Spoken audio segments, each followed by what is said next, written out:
صباح النور المتابعين التوعي، ان شاء الله يا رب تكونوا كامل بخير وعلى خير. وانتم تشوفوا الوصفه تاع اليوم، جبت لكم تارتة بالشوكولا ومحشيه بكريمه الشوكولا والبنان.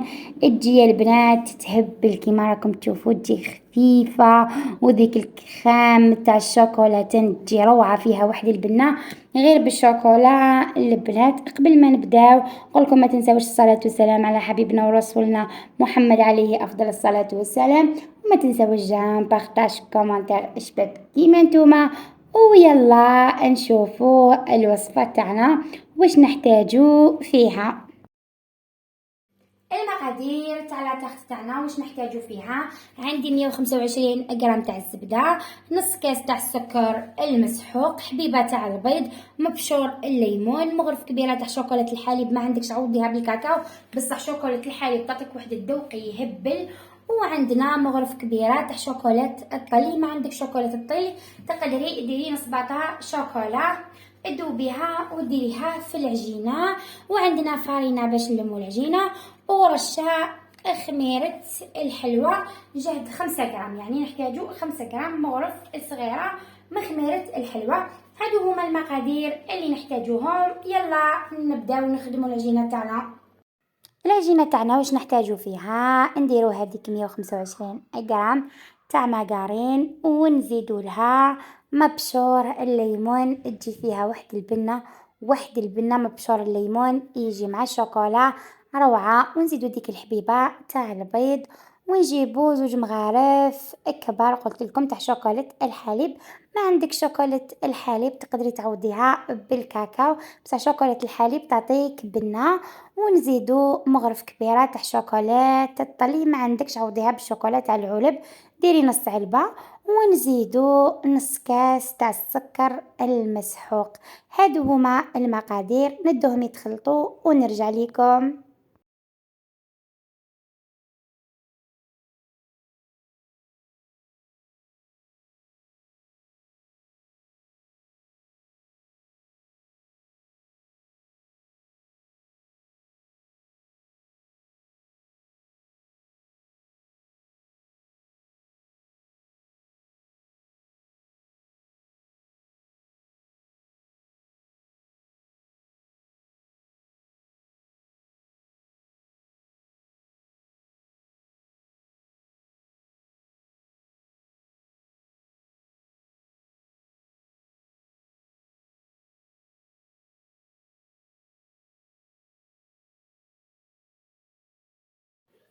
وبعد ما تخلط الخليط تاعي مليح، هذا هو الشكل تاعو.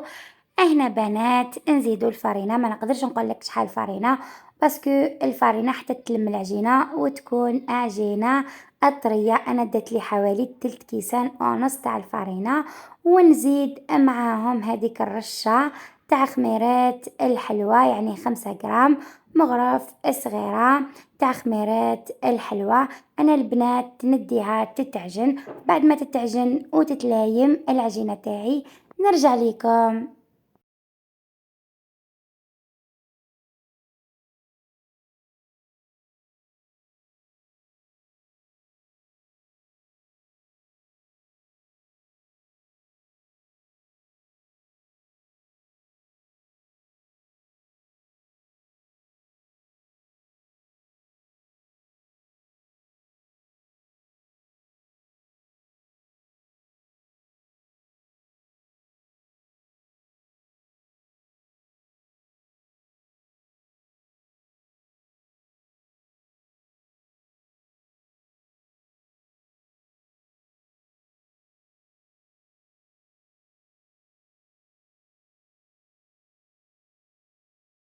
العجينة تاعي بعد ما تلمت وتعجنت، هذا هو الشكل تاعها. نلمها تجي عجينة طرية وراهي غير بريحة الشوكولا. هنا البنات نغلفها، نديرها في الغلاف الشفاف ونخليها تريح في الثلاجة نص ساعة باش نرجعو نحلوها. نعرفو عجينة الزبدة لازم نخلوها في الفريجيدير ترتاح شوية قبل ما نبداو نخدموها.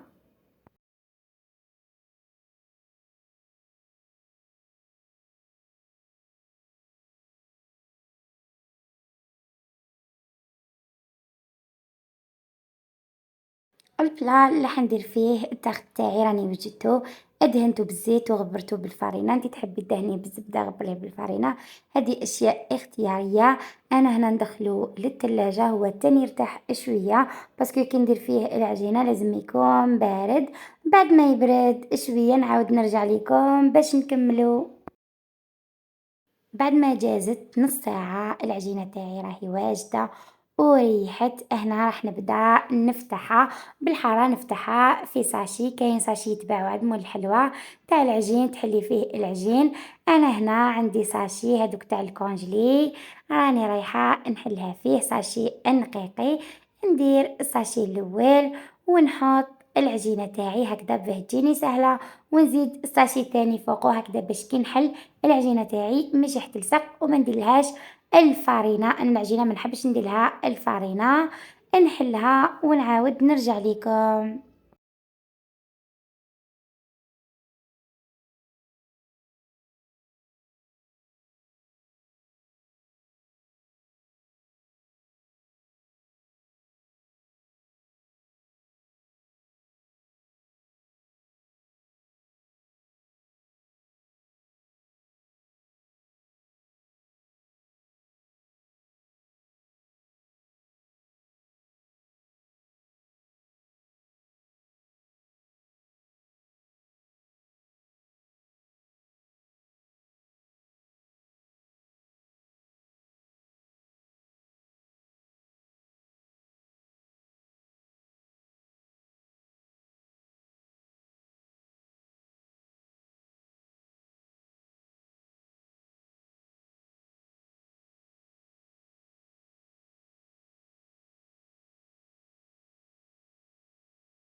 هنا البنات كملت كامل العجينة تاعي في البلا سويتها، هذا هو الشكل تاعها.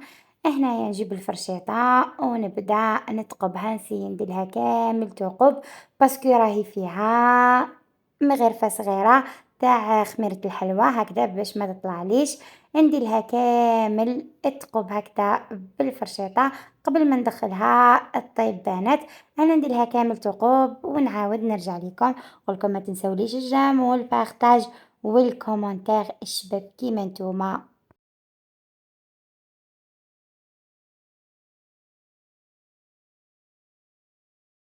بعد ما تقبت كامل هذيك لاطاغ تاعي كيما راكم تشوفوا، ندخلها طيب على 180 درجة، الفرن يكون بدا يسخن من قبل، شعلته ب10 دقائق من قبل وخليته يسخن. نطيبها البنات، اما من الفوق نحمرها غير شوية ونعاود نرجع لكم بعد ما طيب باش تشوفوا الشكل تاعها.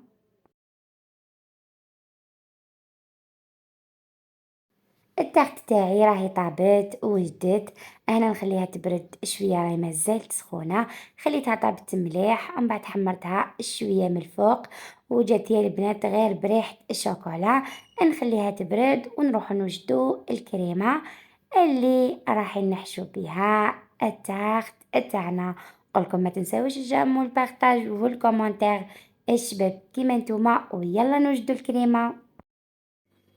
الكريمة تاعي واش نحتاج فيها؟ نحتاج فيها 4 كيسان تاع الحليب ريتلة غير بار، ونحتاج فيها البنات شوكولاتة الحليب مغرف كبيرة، عندي 3 مغارف كبار تاع سكر مسحوق، 3 مغارف كبار تاع المايزينا، عندي مغرف كبيرة تاع شوكولاتة الطلي، ما عندك شوكولاتة الطيب تقدري ديري الشوكولا تاع العلبة البنات ديري نص باطا شوكولا، وعندي علبة كريم ديسير تاع شوكولا.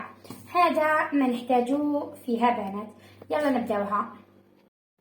نجيب الكسرونة ندير هادوك 3 مغارف كبار تاع سكر مسحوق، ونزيد عليهم 3 مغارف كبار تاع المايزينا، ونزيد عليهم ديك المغرف كبيرة تاع شوكولاتة الطلي، ما عندكش تقدري ديري نص علبة تاع شوكولا باش تجي بنينة الكريمة، باسكو هادي كريمة الشوكولا تجي تهبل يا البنات ومليحة اللي تحت. ونزيد معاهم مغرف كبيرة تاع شوكولات الحليب، اللي ما عنده شوكولاتة الحليب يقدر يعوض بالكاكاو، بصح شوكولاتة الحليب تمد بنا كيما قلت لكم تجي الكريمة تاعك روعة البنات. ونديرو هادوك 4 كيسان تاع الحليب ريتلا غربة، ونخلطو مليح نحركو وندوها فوق النار وما نحبسوش التحريك. نخلط مليح الخليط تاعي ونديروه فوق النار، وبعد ما نديروه فوق النار ندير نار ناقصه البنات، نار مهيله. ما نحبش التحريك باسكو نعرفوا اي كريمه ولا اي خليط فيه المايزينا لازم نبقوا نحركوا فيه، لازم ما نوقفوش التحريك هكذا باش ما ينحرقناش والكريمه تاعنا ماشي راح تفسد. كيما راكم تشوفوا انا الكريمه تاعي بدات تخدم وبدات تعقد، نخليها تغلي الغليه الاولى، نطفي عليها ونرجع ليكم.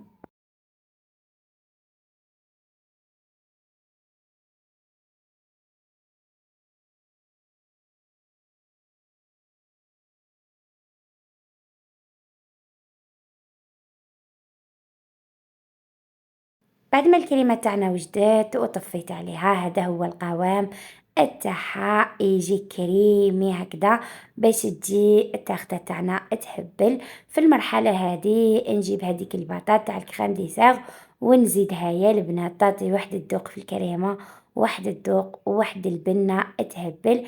اهلا نسيي كامل بالمغرف، ندخل هذاك الكريم ديسير مع الكريمة. كيما راكم تشوفوا الكريمة مازالت سخونة، تعطي واحد البنة ديك الباطة تاع الكريم ديسير، وواحد البنة راهي غير ريحة الشوكولا يا البنات. الكريمة هذه تجي روعة، كريمة الشوكولا. نتمنى ان شاء الله تولوا تجربوها، وإلا عجبتكم ما تنسوليش الجيم بنات.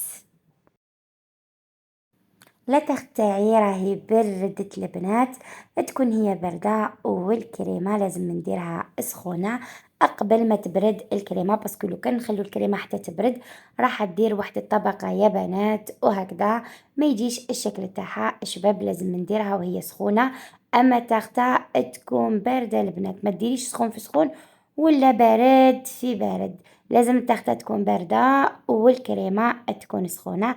هنا نخليها تشد روحها شوية ونروح نوجد البنان باسكو حنسي نزينها بالبنان ونرجع لكم. وراني وجدت البنان، هذا هو التزيين اللي حنديرو لها، ولازم ندير فيها البنان غير تحكم شويه الكريمه روحها. هنا راهي مازالت سخونه، ندير البنان ما نخليهاش حتى تبرد هكذا باش البنان يلصق في الكريمه بنات، باسكو لو كانت تخليها تبرد البنان راح يجي غير من الفوق وما يجيش باهي، ما يكونش لاصق. هنا ندير لها كامل البنان، واللي حاب يعني يخليها تبرد وتشد روحها ويدهنها بالجولي بنات، يديرلها كامل الجولي من الفوق. وصفة الجولي راهي في القناة بنات، اما انا مانيش حنديرلها الجولي، مانيش خدمة وماشي متوفرة عندي، راح نكتفي غير بهكذا بالتزيين بسيط. وكما راكم تشوفوا تزيين بسيط. كي كملت التزيين تاع التورته ندخلها للثلاجة تبرد مليح البنات، ونتلاقوا في التقديم باش تشوفوا الشكل تاعها النهائي. والبنة يا البنات راح تكون روعة، باسكو راهي غير بالشيكولا وذوق الشوكولا والبنان نعرفوا يجوا يهبلوا. انا ندخلها تبرد مليح ورايحين نتلاقوا في التقديم باش تشوفوا الشكل تاعها النهائي.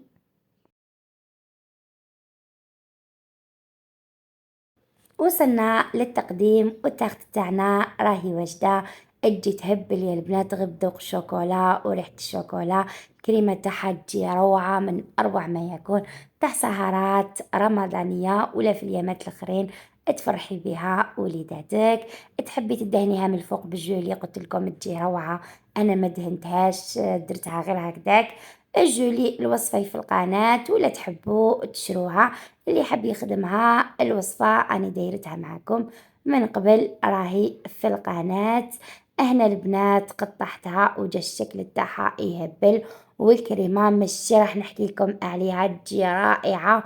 وهذه التغطى من أجمل وأروع الوصفات، نتمنى إن شاء الله تجربوها. وإلى عجبتكم ما تنسوليش الجيم والبارتاج والكومنتار.